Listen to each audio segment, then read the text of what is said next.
مجھ سے کسی دہریے نے ہی 2 دن پہلے سوال پوچھا ہے، یہ جو میں آپ سے کہنا چاہ رہا ہوں. مجھے تو اس کا جواب نہیں آیا، میں پریشان بھی ہوا اور شرمندہ بھی ہوا اس کے سامنے. میں عالم دین نہیں ہوں، ویسے میں مدرسے میں کا پڑھا ہوا بھی نہیں ہوں. مجھے یہ آپ سے سوال کرتے ہوئے بھی شرم آ رہی ہے کہ ایسا ہے. یہ میرے ذہن میں سوال کیوں آ رہا ہے، یہ کیوں مجھے اسے جواب دینا ہے، تو اس لیے میں کر رہا ہوں. اس نے مجھ سے یہ سوال کیا کہ حضور اکرم صلی اللہ علیہ وسلم پر وحی کب نازل ہوئی؟ تو میں نے کہا 40 سال کی برس میں پہلی وحی. حضور اکرم صلی اللہ علیہ وسلم پر پہلی وحی 40 سال کی برس میں نازل ہوئی. تو بولا اسلام وہاں سے شروع ہے. میں نے کہا جی بالکل وہاں سے شروع ہے. تو بولا کہ پہلے والے 40 سال حضور اکرم کیا تھے، اس کا دین کیا تھا، وہ بتائیں کہ وہ اس کا دین جو تھا وہ کون سا تھا، کیا دین تھا، وہ کس کی عبادت کرتے تھے، کیا وہ ان کے جو ابا و اجداد تھے ان کے دین کو مانتے تھے یا نہیں. یہ ان کا سوال تھا. سوال یہ ہے بھائی محمد علی ہمارے آج کے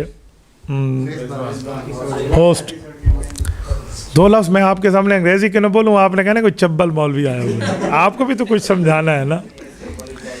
اچھا جو ایسے بولنا چاہیے، صحیح ہے، ٹھیک ہے، ورنہ میں نے سمجھا یہ کہنا چاہ رہے تھے ہم ایسے ہی بولتے. بھائی علی پوچھ رہے ہیں کہ وہ پوچھتے ہیں کہ اعلان نبوت سے پہلے کی زندگی کیا تھی. بھائی سوال یہ ہے، رسول پاک صلی اللہ علیہ وآلہ وسلم اعلان نبوت سے پہلے تذکر، تدبر، تفکر کرتے تھے. یعنی اللہ کی کائنات میں سوچتے تھے، زمین کس نے بنائی، آسمان کس نے بنایا، چاند کس نے بنایا، سورج کس نے بنائے، ستارے کس نے بنائے، دریا کس نے بہائے، سمندر کس نے بہائے، پودے کس نے اگائے، اناج کس نے پھیلائے.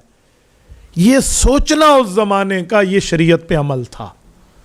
تا وقت ہے کہ جب رب العزت کو منظور ہوا رسول اللہ صلی اللہ علیہ وسلم کے اعلان، تو اللہ علیہ اعلان نبوت کرا کے حضور پاک کو شریعت دے دی. اس پر صحیح بخاری پہ موجود ہے، آپ علیہ الصلوۃ والسلام غار حرام میں جاتے تھے، وَهُوَ يَتَحَنَّسُ بِاللَّيَالِ، وَهُوَ يَتَحَنَّسُ فِي اللَّيَالِ، وہاں عبادت کرتے تھے. اس وقت کی عبادت یہ تھی.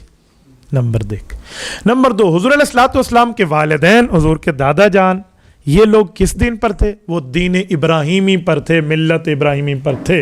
رسول اللہ کے دادا جان حضرت عبد المطلب ملت ابراہیمی کے مسلمان تھے. رسول اللہ کی اماں جان حضرت آمنہ بنت وہب رضی اللہ عنہا ملت ابراہیمی کی مسلمان تھی. رسول اللہ کے والد مکرم حضرت عبداللہ بن عبد المطلب رضی اللہ عنہ دین ابراہیمی اور ملت ابراہیمی پہ فوت ہوئے. ان سے کوئی شرک ثابت نہیں ہے، کسی بت کا سجدہ ثابت نہیں ہے، کسی بت کی عبادت ثابت نہیں ہے. وہ ملت ابراہیمی پہ تھے. اس زمانے ملت ابراہیمی صرف توحید کا نام تھا، تو توحید کے قائل تھے. نماز، روزے، حج، زکوٰۃ کو اس وقت حکم ہی نہیں تھا. اور جو حج کا معاملہ تھا تو اس زمانے میں وہ خود کرتے تھے، وہ کرتا دھرتا خود تھے، متولی تھے کعبہ کے. تو بالکل اچھی بات ہے، اس پہ تو کوئی مسئلہ نہیں ہے. اب مثال کچھ اور بنے گی، ورنہ اس دائرے سے میں بھی کوئی 2-4 باتیں پوچھوں گا. نہیں ہوتا تو میں بھی پوچھتا کہ شادی سے پہلے تیرے اماں ابا کیا کرتے تھے. چلو پھر وہ باتیں کہیں اور چلی جائیں گی، وہ کچھ نوعیتوں سے میں اور بھی پوچھ سکتا ہوں. تبارك الذي نزل الفرقان على عبده ليكون للعالمين نذيرا.